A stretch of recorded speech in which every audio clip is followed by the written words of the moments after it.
Assalamualaikum warahmatullahi wabarakatuh dan salam sejahtera. Bersama saya lagi dalam Learn and Play with Dr. K. Okey, pada hari ini kita akan menyambung semula LED blinking yang telah kita buat sebelum ni, di mana sebelum ni kita buat tanpa pengisytiharan variable ataupun pemboleh ubah. Tapi untuk yang kali ni pula, saya akan tunjuk macam mana kalau kita nak buat cara yang kedua, iaitu dengan pengisytiharan pemboleh ubah. Tetapi sebelum tu jangan lupa like, share dan juga subscribe channel saya ni supaya semua orang boleh dapat manfaat daripada Learn and Play with Dr. K. Okey, jom kita pergi. Okey, jadi hari itu kita dah pergi dengan cara tidak perlu pengisytiharan pemboleh ubah. Okey, sekarang ni kita akan pergi dengan cara pengisytiharan pemboleh ubah. Okey, cara ni berbeza sedikit sebab apa? Kita perlu mengisytiharkan pemboleh ubah yang kita kena pakai. Okey, sebelum kita pergi lebih jauh, kita kena tengok apa itu sebenarnya pemboleh ubah. Okey, pemboleh ubah ialah kita boleh definisikan sebagai satu tempat untuk menyimpan data dan ia mengelilingi tiga benda. First kali adalah nama. Okey, nama. Kedua adalah jenis. Ketiga adalah nilai sekiranya ada. Okey, nilai ni dia optional, tak wajib. Ikut keperluan, nak ada boleh, tak ada pun boleh. Dia tengoklah. Okey.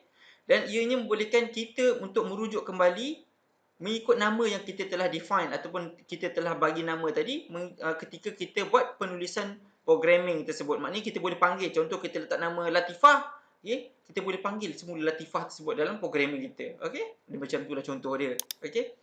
Dan kita boleh bagi analogi, pemboleh ubah tu seperti kotak. Okay? Bayangkan kalau kita ada dua kotak. Okay? Di mana kita ada kotak A dan juga kotak B. Kita bayangkan Dan kotak ini kita nak simpan barang-barang kita. Contohlah macam kita ada barang banyak, okey? Dan of course lah kita bila ada kotak tu, kita nak make sure okey, kotak ni hanya untuk simpan barang-barang permainan sahaja. Yang ni pula untuk simpan barang-barang sukan sahaja. Jadi kita dah asingkan, kita dah separatekan kita punya kotak. Sama juga dengan variable. Okey, di mana kita dah asingkan kedua-duanya. Okey, contohnya kotak biru ni kita kata untuk menyimpan integer. In. Okay, in ni adalah stands for integer. Di mana dia menyimpan nombor integer lah daripada nombor negatif dan juga nombor positif lah. Dan kotak kuning pula kita nak simpan float ataupun nombor yang perpuluhan, decimal point. Okey, kita dah bagi siap-siap. Okey, yang ni hanya untuk simpan integer, ini untuk simpan float. Maka di sini hanya boleh simpan nombor contoh negatif 1, 5, 9, 7 macam itulah. Nombor float dan sini untuk menyimpan nombor float, nombor perpuluhan contoh 9.3, 9.2, 7.1 dan kita tak boleh campur adukkan sebab bila kita dah define ini untuk simpan integer, yang ini untuk simpan float, maka di sini kita boleh simpan nombor float dan sini kita boleh simpan nombor integer. Dia macam tu. Okey. Dan yang ini adalah jenis dia dan ini adalah kita punya nama.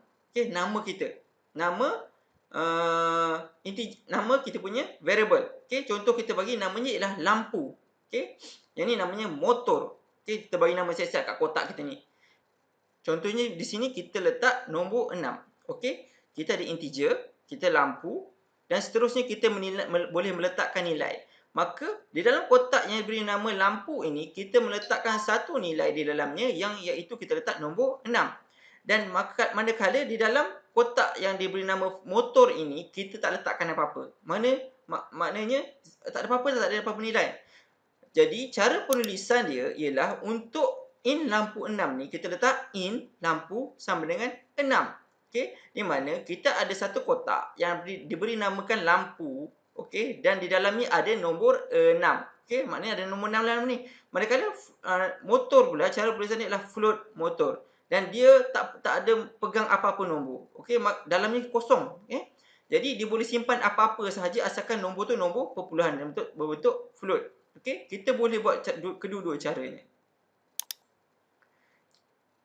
Okey, kita tengok pula kepada jenis data pemboleh ubah, data types Okey, kita ada beberapa sebenarnya ada banyak tetapi yang ini adalah 4 yang paling popular orang gunakan lah. Okey, pertama sekali adalah kita kenal sebagai int ataupun int ataupun dia integer sebenarnya. Okey, integer ni adalah nombor negatif dan positif. Contohnya negatif 5, negatif 2, negatif 1, 0, 1, 2, 3 dan sebagainya. Okey, itu kita kenal sebagai integer. Dia bukan nombor puluhan tetapi adalah nombor yang memang nombor integer lah. Okey, keduanya adalah float iaitu nombor perpuluhan macam 2.13, 9.71, okey, nombor perpuluhan. Okey, Dan seterusnya adalah char ataupun dia adalah dikenali sebagai karakter lah. Okey, dia menyimpan satu nilai karakter dan kita cara penulisan ni mesti ada single quote. Okey, maknanya kalau kita letak nombor huruf A, mesti ada buka single quote, huruf A tutup single quote. Okey, dan dia akan simpan dalam nilai ASCII lah. Alright. Dan seterusnya adalah strings. Okey, dia untuk simpan teks. Okey, simpan teks contohnya adalah saya adalah seorang yang baik dan mesti pakai double quotes. Dia berbeza dengan char di mana ni menyimpan hanya satu sahaja karakter, satu nilai dan menggunakan single quote, dan bila strings digunakan double quote dan dia menyimpan satu teks penuh lah. Okey. Itu adalah jenis data pemboleh ubah. Okey, sekarang ni kita lihat pula kepada local variable dan juga global variable. Berbeza. Ni adalah jenis-jenis pemboleh ubah. Ada dua jenis. Okey, local variable dan global variable. Di mana kalau kita lihat kepada local variable, dia diletakkan di dalam bahagian setup atau loop. Okey, atau function yang lain. Okey, nanti kita akan tengok macam mana kita kenali sebagai local. Dan global variable mesti diletakkan di atas sekali. Okey, apa beza local variable dan global variable? Kita boleh analogikan seperti ini. Contoh, kita ada seorang nama dia adalah Syamsul Yusof. Okey, bila kita katakan Syamsul Yusof di Malaysia, semua orang kenal, betul tak? Okey, semua orang kenal. Okey, ini adalah Syamsul Yusof di mana dia dikenali di satu Malaysia. Maka kita boleh katakan Syamsul Yusof ni merupakan satu global variable di mana ia boleh diguna pakai di seluruh pelosok Malaysia dan dia dikenali lah. Itu boleh kita katakan global variable. Tetapi ada seorang lagi di mana ada seorang juga nama dia adalah Syamsul Yusof tetapi dia duduk di Felda Taib Andak. Okey, bila kita katakan kenal tak Syamsul Yusof dan yang duduk kat Felda Taib Andak? Okey, sedangkan orang tu berada di Bangi contohnya. Mesti dia tak kenal. Dia langsung tak kenal sebab apa? Dia Syamsul Yusof ni hanya terkenal di Felda Taib Andak sahaja dan tak dikenali di tempat-tempat lain. Okey, dan kiranya di lokal lah orang tempatan sahaja mengenali di tempat dia duduk. Okey, dan itulah kita kenali sebagai local variable di mana dia tak boleh diguna pakai di tempat-tempat lain dan dikenali oleh tempat-tempat lain. Okey, jadi kita boleh katakan global variable ni boleh dikenali dalam semua programming. Okey, dalam semua bahagian programming dia dikenali. Tetapi dalam local variable dia tak dikenali. Contoh, kalau kita kita isytiharkan local variable tersebut di dalam setup function. Okey, dalam setup void setup.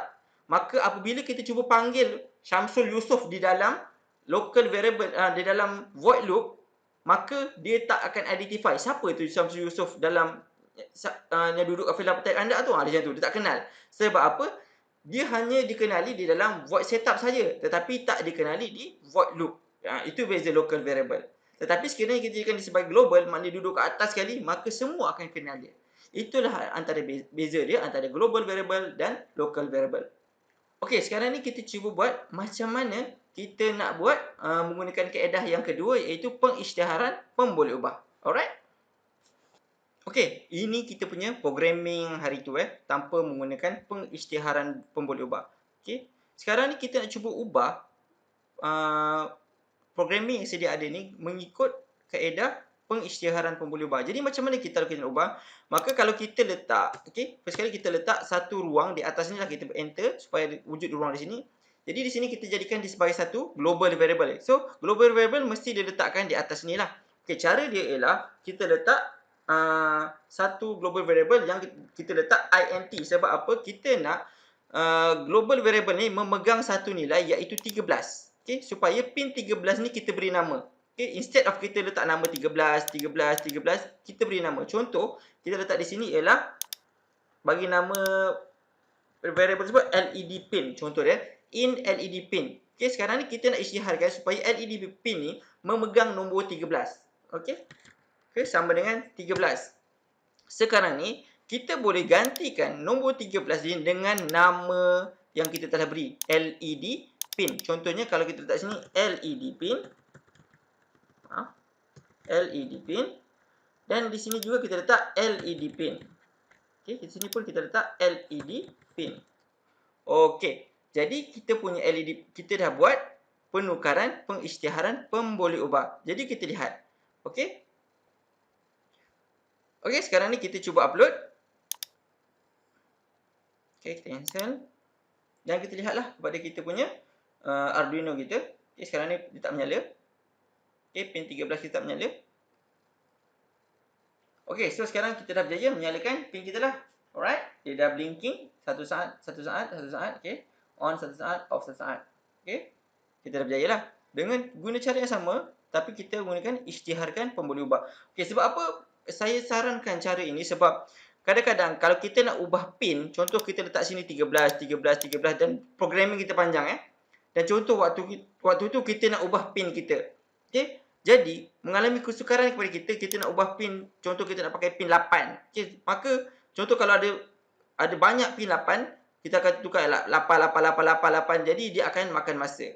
Jadi sekiranya kalau kita telah isytiharkan siap-siap, maka kita just ubah di sini saja, 8. Okey, secara automatik semua akan berubah. Itulah kelebihan kita mengisytiharkan pemboleh ubah. Jadi kita bagi nama siap-siap pada pin yang kita nak buatlah. Okey, itu salah satu cara. Okey, ini saya bagi contoh untuk global variable. Tetapi macam mana pula yang saya katakan sebagai global variable? Okey, contoh saya padam ni. Okay, kita letak satu local variable yang kita letak di void setup. Contoh kita letak di sini in LED pin sama dengan 13.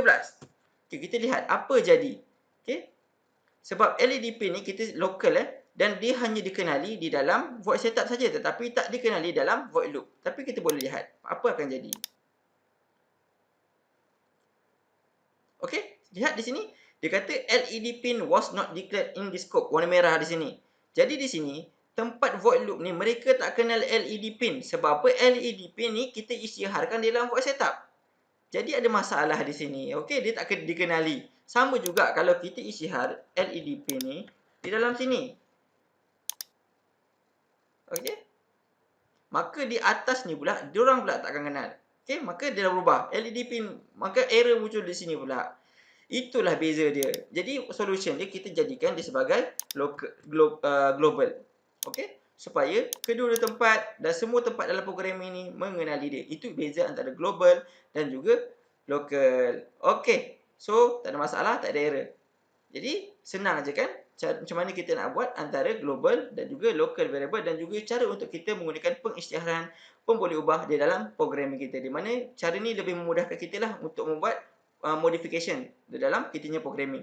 Okey, saya rasa sampai sini saja kita punya video untuk kali ini. Jadi jangan lupa like, share dan juga subscribe video ni dan make sure semua orang dapat tahu tentang channel saya ni supaya kita dapat menyampaikan lebih banyak ilmu kepada semua orang yang memerlukannya. Okey, sampai sini saja bersama saya dalam Learn and Play with Dr. K. Assalamualaikum warahmatullahi wabarakatuh dan salam sejahtera.